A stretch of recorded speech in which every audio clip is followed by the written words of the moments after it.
Hey there everyone, it's Elizabeth Shelley here, and here's the video I promised you a few days ago about how the implementation of the 3 skills, the last 3 videos, might look like using the example of my being in New York City a few days before the lockdown situation happened for the COVID-19.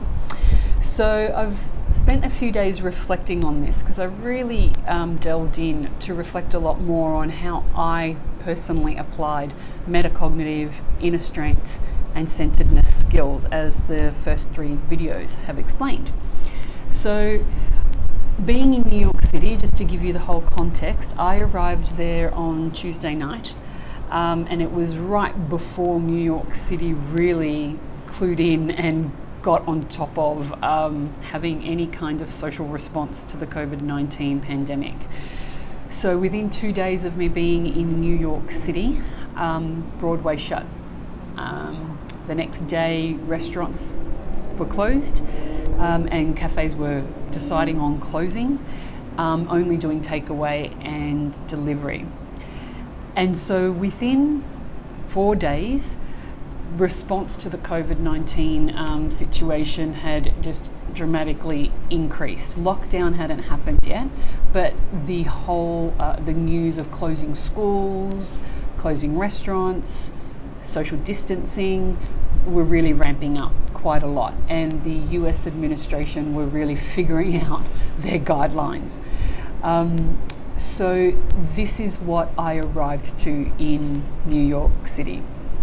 There were a lot of changes happening in short periods of time, from the announcements to over a 2-day period to then daily to then every 3 to 6 hours, and then it was just about really keeping up with all the updates in very frequent time intervals. Concurrent to what was going on the city level and the social level, the speaking event that I originally went to New York City to do was also rightly changing its format in response to these changes.